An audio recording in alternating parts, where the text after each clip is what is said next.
Happy Motivation Monday, everybody. We will get through this quick, so we can get you back on the phone and selling. But here's the format that we're going to go over. We'll go through a tip of the week. We'll take a look at what our sales trends are. We'll take a look at our sales leaders, and of course, in the end, we will end with a sales technique. Sorry for any technical issues that are happening. We are at a remote location this week. So the tip of the week for the previous week. I know this is one of the things that Robert went over. So he talked about that new earned bonus cash for any NatGen accident plan.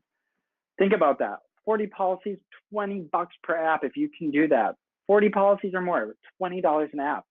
That is some pretty good extra money just to throw in your pocket. If you are looking for more information, of course, you can look at AHCP sales. Take a look in the incentives category and that should pop up.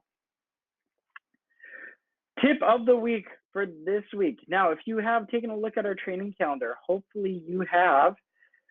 There are some new trainings coming up for you. So we have Medicare product trainings that are going to start. So Robert Freeman, who is our Medicare rep for you guys here, is going to start a Medicare series. You can go there. You can sign up for them. If you sign up for one, just to let you know, you will sign up for them all. So you can pick and choose which ones you want to attend by taking a look at the calendar. I believe they will be starting next week, and it's going to be starting with AEP preparation and then marketing tips as well. So he's going to do some things. How can you get up and running? He'll walk you through how AHIP works, and then if you already have AHIP and all that jazz, he'll go through a few marketing tips, which you can do.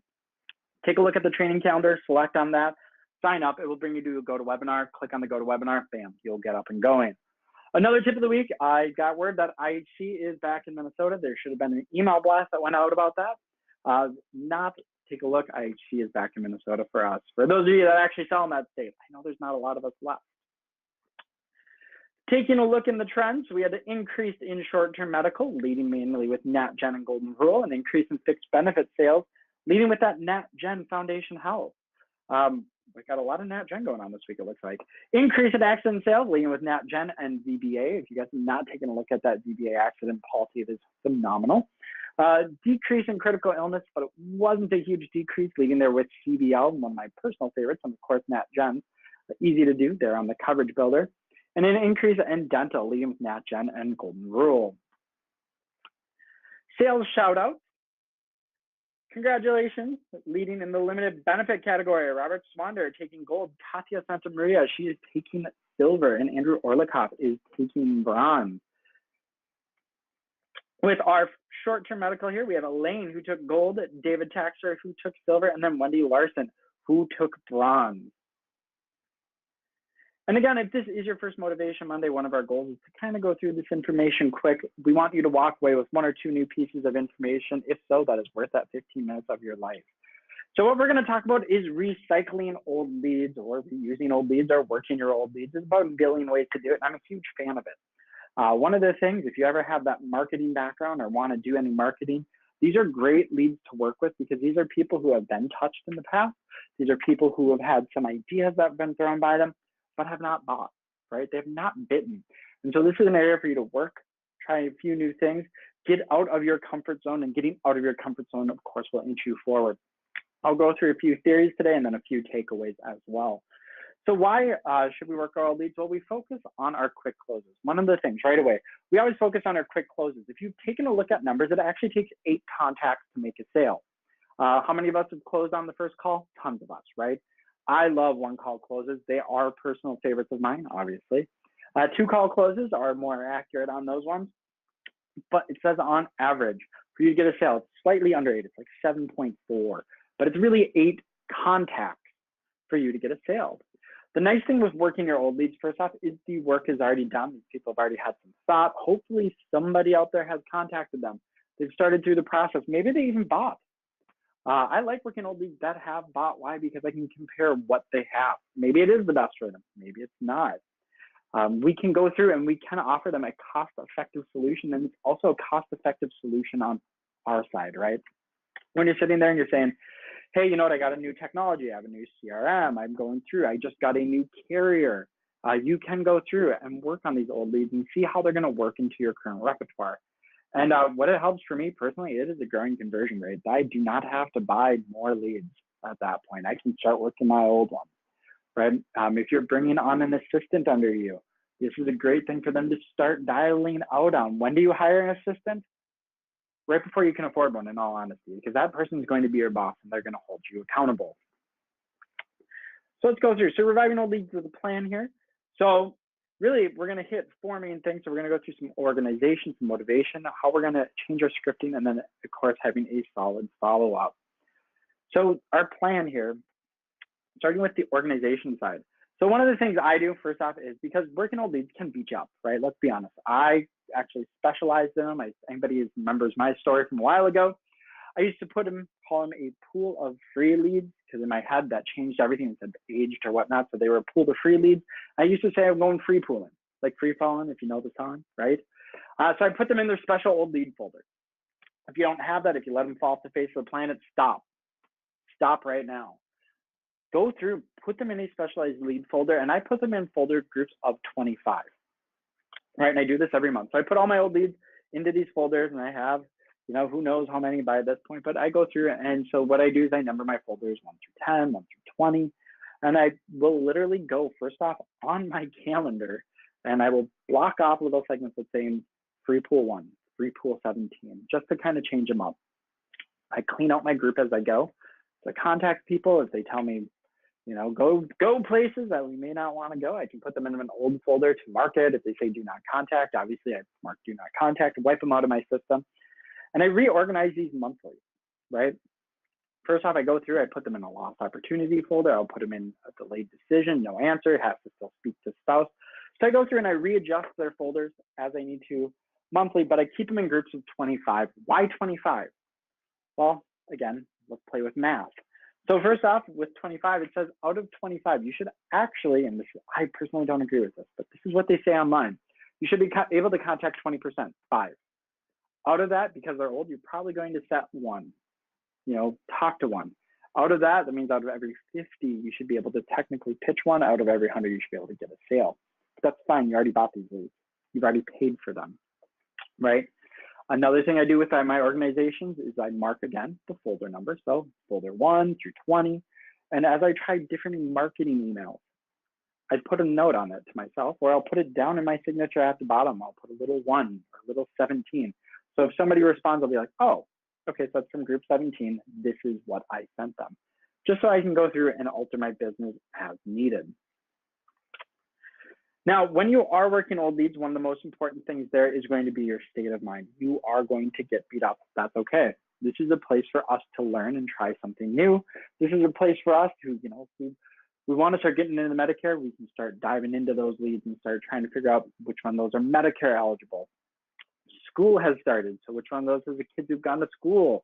Maybe they're going to be looking for a different policy for their child than for them because their kid went to school out of state. Again, so different state of mind. You got to keep it kind of more positive. Don't be afraid to go outside, walk.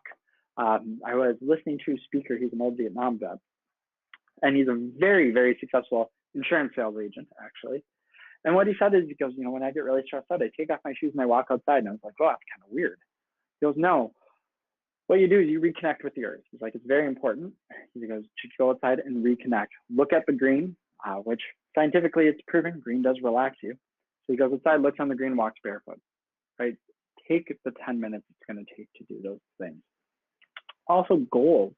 You do got to set yourself goals. One of the things, and I'm working with some of my newer agents, we go through and they've been with me for, let's say, 60 days, and we start working their old leads, right?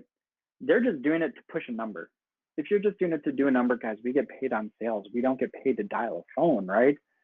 Don't waste your time. Throw it away, hang up the phone, move on, right? You need to set yourself a goal like, hey, out of these leads, I want to contact 3 and get creative with it. So don't be afraid to send those text messages. Don't be afraid to call. One of the biggest things is pick up the phone and dial, and don't be afraid to do marketing blasts with them. Personal thing, don't use your best times. My best times were always 10 and 2. I kind of like driving, right? 10 and 2. Don't use your best times for these because these might not have the best turnout, right? So find yourself in an odd time in the afternoon. Also because of that, you are an animal of habit. You are a creature of habit, and you dial usually during the same hours of the day, right? To get new business. You've already tried those hours. Don't do it. Maybe try a little bit after dinner. Maybe try in the afternoon when somebody's on lunch. Maybe try right as they get off work and they're going to be driving home and they will answer the phone. And don't be afraid to reward yourself. One of my agents, what she does, she actually goes through and buys herself scratch off tickets. So she goes through, she spends 30, 40 bucks a week. And every time she contacts somebody out of her free leads, she will give herself a scratch off ticket. Find a way to reward yourself with working old leads. These need to be the most positive experience. You're saying, well, I already know they're going to suck. That is your own personal mind going in. Go through, find a way to reward yourself and make these one of those positive experiences for you. So tailored scripting, don't be afraid to say, I know we talked before. I was just wondering if anything has changed. You can use things about we've talked before, we've spoken. I know you expressed interest. Here's my thing about it really quick. Don't lead with negative with that. Talking before is not a bad thing. Well, I know I talked to you before and you didn't make any decisions. That's negative. Nobody wants to work with negative. How many times did we talk about that? People have to trust you, like you, and know that you're professional. You literally blew it out of the water in just that sentence. So yeah, I talked to you before. I'm just wondering, has anything changed in your life? Were you able to make a decision? What carrier did you go with? Oh, that's great. HI, what plan did you choose? Okay, interesting. I'm glad you picked that one. Now with that, I know that there was that gap. If you got into an accident, were you able to fill it? You can get into those. Now, one of the things that I kind of screwed up in that is don't be afraid to ask open-ended questions. What has changed? What's an open-ended question? First off, an open-ended question is a question where your client cannot answer with a yes or a no. That's a closed, right? You want them talking, right? You want to get that moving. Even in your marketing blast, enter with an open-ended question. Don't be afraid to do, new carrier information too in your marketing blast. Find a fun way to change up the title a little bit. New carrier, new policies. The government released the 2019 Max Out of Pocket. That's a really fun marketing blast. I did that one when that happened. And I got a lot of responses to that $7,900 on that one. And, why did they originally call? It's okay if they have bought insurance. Oh, I get it. You went through and you purchased insurance. Now, one of the things I can do as a broker, because, I do have a lot of companies I get to represent, all the big ones out there in the industries, I can take a look and compare it apples to apples just to make sure you pick the right policy, right? And here's my other thing. Don't be afraid to leave voicemails. Now, if you haven't watched the voicemail video, I highly recommend it. Keep in mind, voicemails should be about 20 seconds long where you can get across your whole point. So take a look at that. Leave voicemails for your old leads. A lot of people don't do it, and that's okay. You want those people not to do it, so you are the one doing it. That was one of the things I loved. I love leaving voicemails for old leads. I go through and people call me back. Why? Because, they went through 5 months ago and bought a policy, but that agent sold them a 3-month policy because that's when short terms are happening and they need another policy. That's where I come in, right? Things have changed in people's lives. Don't worry about it. So go through, tailor your script on that one. Make that tailored script. I've talked before, but positive, right? Ask them the open-ended questions. What has changed? Did they get what they're looking for? Out of that, what they found, we can compare it to what we have currently now. And then here's the biggest thing. So I know with old leads, they actually take a lot of work, right? These people are going to want you to go through and do some things for them. And this seems really stupid to say, but I'm going to throw it out there. Do what you say. I cleaned up a lot of old agent business because I actually did what I said. They said, no, my agent said that they're going to compare policies for it. I sent it to them. I never heard back. I get things like that every day when I'm working my old leads. My agent said that they were going to go make sure my doctor's in network. They found out they weren't. They were going to call my doctor's office. They never got back to me because the agent thought, dang, that's a lot of work, and hung up the phone. Yeah, it is a lot of work, but we also get a lot of money out of it. I feel like we're overpaid, which is what I absolutely love to be, right? We love to be overpaid. That's the whole point. That's why we do what we do, right? Go above and beyond, give them that red carpet treatment. There's a really good book out there. It's actually called The Red Carpet Treatment, How to Treat Your Customer Like the Best Customer. Take a look at it. It's about what can you do to go above and beyond. Sure, their doctor's network, great. We can take a look at that. Also find out what hospital they go to. Go above and beyond for these people. They are the ones that need the hand-holding. I call it coddling, right? So like taking care of a little kid there. These are the ones that need to be coddled. These are the ones that need to be held around. These are the ones who need their hand held the most. And then show them that you have their best interests in mind. People have a natural fear of salespeople when picking up the phone.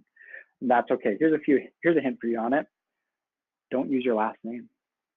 Just call yourself like, hey, I'm Dan the insurance guy, right? Something simple along those lines. and move into it, right? That you have the best interest in mind. Like, you went out, you reached out about insurance. My whole job here is just to make sure that you're getting what's best for you. Well, you have insurance. I completely understand. That's great. Now, I know like every insurance policy does have a lot of holes in them. Now, did your agent go through and make sure that you had those supplements needed so you're not going to be out like $9,000 or $8,000 when the big what if happens? And don't worry about it. The fun part about this is someone dropped the ball before you, right? So you're just here to pick it up and run with it. Don't throw that agent under the bus. The second you throw them under the bus, you look like trash. Don't do it, right? Go through, show them you have their best interests in mind, and do exactly what you're going to say. The fun part about working these is that somebody else is screwed up, and all you're doing is you're coming in, you're a knight in shining armor, fixing the small stuff, and you are good to go on that one. So again, all you have to do is go through, organize them, put them in those folders of 25. If you haven't started doing that, I highly recommend it because that's an easy chunk for you to do. 25 dials, honestly, it takes a good agent in less than 30 minutes, right? Go through the motivation, change your thought process on that one. Don't be afraid to walk outside, make them something fun. So find a way to reward yourself, tailor that script. Don't worry about saying, hey, I talked to you before, but don't make it seem like guilt. Even if you are working in the Midwest, the big Lutheran country, we don't do guilt here, right? It is a tailored script of, yeah, we talked before, and all my job here is to go through, help you figure out that you have the best carriers. And then do solid follow-up. Do exactly what you're going to do. Now, if you have questions or comments or want to go back over anything today, just let you know this is recorded. It will be put on our YouTube channel. If you don't follow it, I do highly recommend it. But you can always email me directly at training@ahcpsales.com. And a good quote there, since I'm a big climber here, if it scares you, it might be a good thing to try. A lot of people don't work the old leads because it scares them and they are uncomfortable. Again, do that one thing that makes you uncomfortable, inch closer to success. And if it's going to scare you, it's a good thing to try. Go through, sign up for those Medicare trainings coming up. We do have the big push coming here for AEP. We want to make sure everybody gets all the carriers. Carriers do stop accepting appointments. So go through, hop onto those webinars, ask Robert those questions. But if you need anything, please reach out, train@hcpsales.com. And everybody, have a great week.